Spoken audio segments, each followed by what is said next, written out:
Welcome to the Health Ranger Report here on Brighteon.tv. I'm Mike Adams, and today we're joined by a very special guest, John Bush. He is an expert in, well, homesteading, getting off the grid, decentralization, agriculture, liberty, and many other topics. He's got a new event coming up in Central Texas. It's called the Exit and Build Land Summit. And there are some amazing speakers at that event, some of whom I've interviewed before, such as Marjorie Wildcraft. We're going to be interviewing John Bush here today about his vision for how society can be structured in a way that respects individual liberty, self-sustenance, and also survival as well, because we're talking about the future of the human race. We're under assault right now from every possible vector. And if we're going to survive all of this, we're going to have to restructure the way that society works, especially around food and other similar topics. So we'll be back with John Bush and that interview right after this short break. Stay with us. We'll be right back. Satellite phones have been wiped out globally because of the supply chain collapse and war in Europe. But a truly amazing new option has emerged, the Bivy Stick, which allows you to send and receive text messages using almost any mobile device without relying on cell towers at all.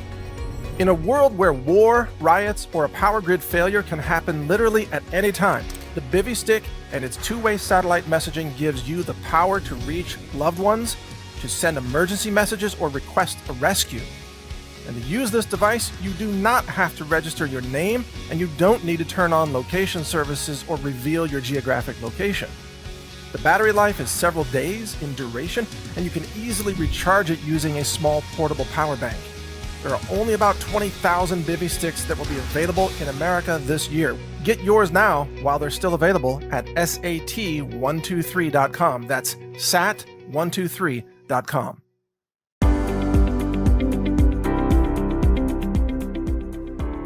J&M Jewelry provides online jewelry appraisals that are convenient, secure, and affordable.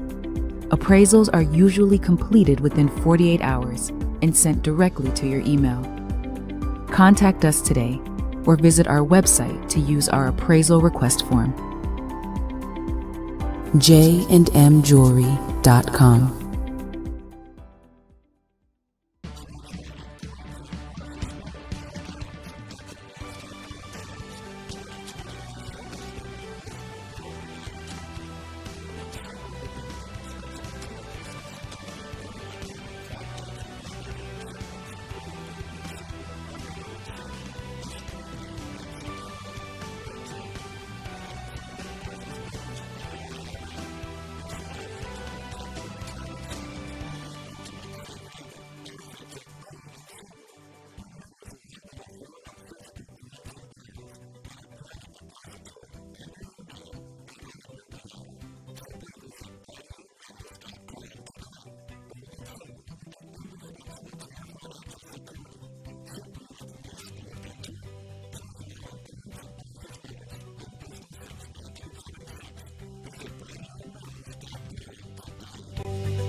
All right, welcome back, folks. Mike Adams here, joined now by John Bush from the Exit and Build Land Summit. John, it's an honor to have you back on. We spoke many years ago, but it's great to see you again. I love what you're doing. Welcome to the show. Right on. Thank you so much for having me. I appreciate it. Well, absolutely. So the website is exitandbuildlandsummit.com. Give us the dates and the location and just details about the event. Sure. It's a 3-day event. It's taking place May 13th through the 15th. We have an in-person component, which I strongly encourage folks to check out. There's going to be upwards of 500 of us there, 500 freedom lovers in the same room. It's always really special. It's taking place in Bastrop, Texas at the Bastrop Convention Center. We also have an online component. In fact, people could watch day 1 and 2 absolutely for free. They register at the website for free. But if you want to join us in person or access day 3, which is going to have some immersive, in-depth workshops helping people come up with their own plans and strategies, then we have an immersion pass to do that. You also get the replays and all sorts of bonuses and stuff. But I'm really hoping as many people show up there in person because it's going to be a wonderful networking opportunity. So talk to us about some of the speakers that you have, because you've really got an amazing lineup of just some of the top minds in all of this. Go ahead. Sure. So really, we're trying to teach people tips, tactics, and strategies, but also to empower and inspire people. So we brought together one heck of a lineup of experts and doers, activists, entrepreneurs, homesteading experts, survival, all this stuff. So our headlining speaker is Joel Salatin. He'll be presenting on Sunday. He's a really cool guy. Yeah. And I really appreciate how much of a rebel he is, right? Because he's punctured into mainstream society, but he's about as pure as it gets when it comes to freedom. So we're super grateful to have him on board. My good friend Jack Spirko of the Survival Podcast, he's incredible. He's a homesteading expert, survival, and he goes really deep when it comes to agorism and like truly creating parallel institutions, which is another big aspect of the event. Marjorie Wildcraft, of course, she's great. She does a lot of really good work in the space. Michael Strong is going to teach us about alternative education. His wife, Magat Wade, is an expert on entrepreneurship. She's helping a lot of folks in Africa because entrepreneurship is a great vehicle for lifting people out of poverty. My good friend Derek Bros, he and I co-founded the Freedom Cell Network together. He's going to be That's talking right. about the work that I he's know doing. Derek. I interviewed him a few years back as well. Yeah, he does great work. Yeah. Me and him work really well and kind of bounce off of each other and empower people. And I mean, I could bring some up as the interview goes on, but we have about 30 speakers, and all of them I think are bringing their own little unique angle to the table. So what I really love about the speakers that you've assembled for this event, and what I love about what you're doing too, by the way, because I've kind of seen you over the years and heard your announcements and so on, is what you and these speakers represent is practical, hands-on solutions. This is not an academic exercise in theory. These are people who are doing things. They're working on solutions, decentralize everything, decentralize finance, and so on. That's what I love about it, because we can't just stand around and talk about theories if we're going to restructure human society in a way that respects individual liberty and also is sustainable in the long run. We have to actually do it, and you're doing it, so good job, man.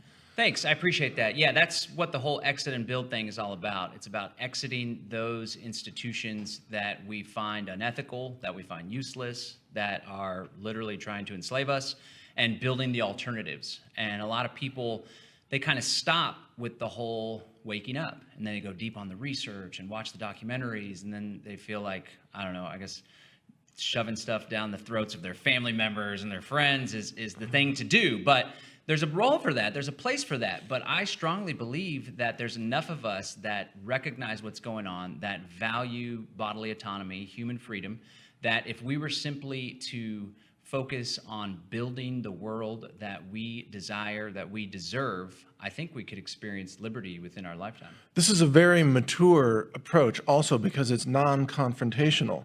And what you recognize, at least I gather this from your work, is that the old system is self-destructing anyway. You don't need to, pick up 1,000 AR-15 rifles and go to war. All you need to do is build your own system that works. The old system is collapsing. Is that kind of an accurate summary of the way you see things? Sure. Yeah, so a lot of people want to smash the state or, go do paramilitary exercises and show up to the Capitol building or storm the Capitol or whatever. And I think the best thing that we could do is exit out of those systems by building the alternatives, create the alternatives where slowly by surely we've decoupled ourselves from the legacy systems. Now, whether they collapse or go away completely, I guess that remains to be seen, but I'd like to think strategically, how can we have a peaceful coexistence where the sovereigns of the world, we just start doing our own things. Maybe there's some overlap. Maybe if someone in our community harms somebody in the legacy state community or whatever, they end up in their courts or whatever. But essentially what we're aiming for is self-governance and getting back to the land, homesteading, getting out of the big cities is really going to help us to accelerate that plan. So, of course, Native Americans have some limited version of their own self-governance, on the tribal lands and so on. And yet originally they were victims of the colonial march across America. Right, the original victims. But there are elements of what Native American communities are doing today that seem to resonate with what you just said, because they have their own system of law. Mm-hmm. So they have their own justice, they have their own culture, they have their own largely sustainable food systems, but they also interact with what you're calling the legacy systems, perhaps a little too much when it comes to junk food, for example. I've seen Native Americans living off the white man's junk food, so to speak, and then they get diabetes, right? Cause and effect. But there are elements that we can learn from those communities, right? Yeah, and the Amish as well.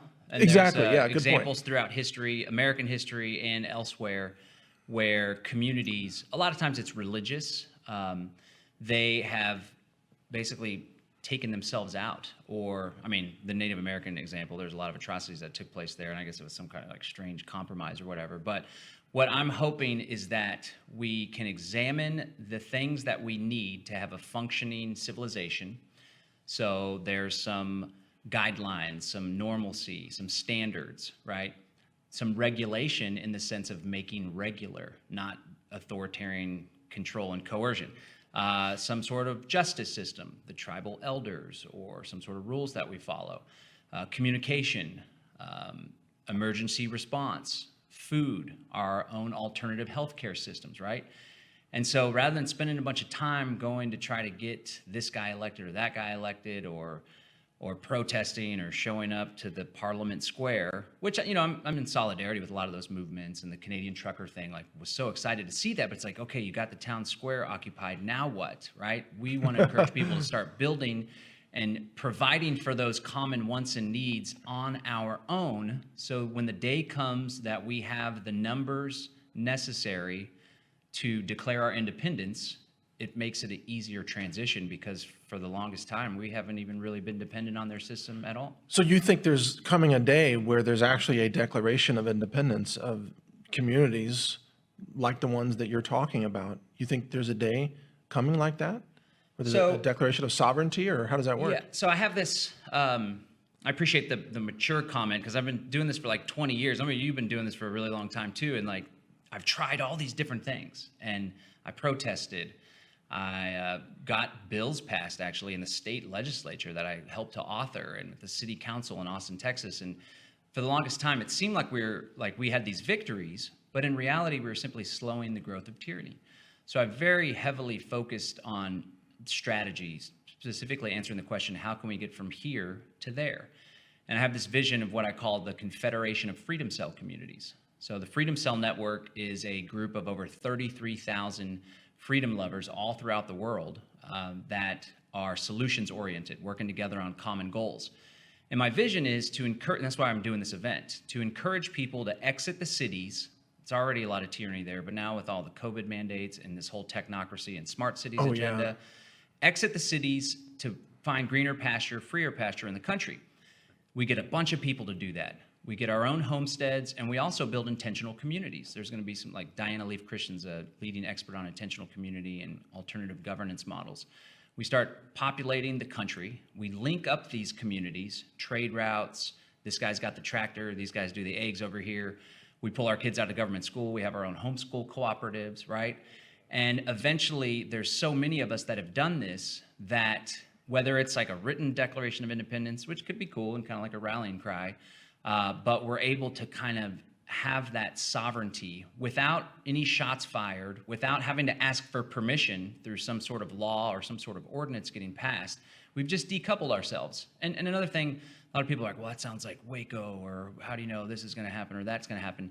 I want us to be good members of civil society and to be integrated within the community and to go to the town functions and to be good business members that are providing employment for people, right? So it's not like we're the weird guys that are hiding out in the woods. It's like, oh, wow, those people actually benefit society. They add more value than they take away. So what's the harm in just leaving them alone? Right. That's how it plays out in my head, at least. I get it. Well, but okay, so a skeptical question, though, is at some point, because the tyranny of these rogue governments that exist at the state level, at the national level, all over the world, these governments ultimately, they exert and project their force at the end of a gun, right? So especially under COVID or what may be the next pandemic, suppose they release something worse, and then they get very aggressive. And, you know, the CDC has these, quote, powers that they've self-granted to say, oh, well, that square city block, it's infected. They all go to the quarantine camps. So at some point, they're going to come to your door with guns and say, you either come with us or you're under arrest, right? I mean, aren't those scenarios realistic to consider? So that's why it's of critical importance that people vote with their feet and get out of the big cities and also exit political jurisdictions like Canada. You may have to flee or like literally enter the country illegally to leave Canada without a vaccine, or New York City or California, for example. And one thing that I noticed, it's all about mindset too. I'm a big believer in mindset, and this is going to be a big part of the event. There are a lot of people, in all honesty, I do think that this whole New World Order, this Great Reset, they're very powerful and very evil, and they're very advanced in their plans. But also the emperor wears no clothes, and they have a lot of weaknesses and a lot of chinks in their armor. And so I think that existing in a political jurisdiction where even the state government, for example, is bucking the COVID regime, like DeSantis in Florida or Abbott kind of half-heartedly in Texas, being here, and when you're in Bastrop or when you're in a smaller town, a lot of the county commissioners and the sheriffs, they don't go along with it. So the thought of the CDC or some federal authorities coming and forcing things, I think if there's enough of us, again, that's where the strength in numbers comes in. I don't want to see an armed standoff because that would just result in a disaster. But if there's enough people that are peacefully resisting, and it's like, no, we're not going to follow your orders, and it's 200 people, 300, 500,000 people all saying no together. You don't need the arms, right? It's de facto freedom. Right. Well said. So I love what you're saying, John, and I also think one of the things I love about what you're doing is how you've made food such a central part of this, because food can be weaponized, or food scarcity can be weaponized by the system, which people are going to experience that big time this year. And so food self-reliance is freedom right there. You have a tremendous amount of freedom that other people don't. A question to you on this, are you finding that now, because of what's happening with the fertilizer shortage and the food supply, the supply chain collapse, are you finding more support for your message now than in any previous year? Well, after COVID really was the big difference. For example, the Freedom Cell Network, we had 1,000 people that are registered on our website, freedomcells.org. There was like 1,000 people. And then after COVID, now there's 33,000. So I think a lot of people, like we've been talking about this forever, the New World Order's coming, like we got to hold it off. We got to make sure this doesn't happen. And then COVID happened. It's like, holy crap, it's here, right? Yeah. And not only we think that, but a lot of just kind of more normal mainstream type folks were kind of just shaken aback. And so COVID, like the bailouts and like 9/11, of course, really woke a lot of people up. So I think that's one key factor. And now you have a whole large number of people that are aware of what's going on in the world and are looking for answers and solutions. And so there's a lot more people that are receptive to the importance and understand the importance of growing your own food. That's like a foundational thing. Yeah. And the cool thing about a lot of stuff that we're advocating, in fact, 99.99% of it, if not all of it, it's not illegal, at least not yet. So now is the time now for people to prepare to build this infrastructure, to build these relationships and networks so that we can weather the storm should they really try to clamp down. And I got to say, since I moved to Texas many years ago, growing food has been the single most rewarding activity.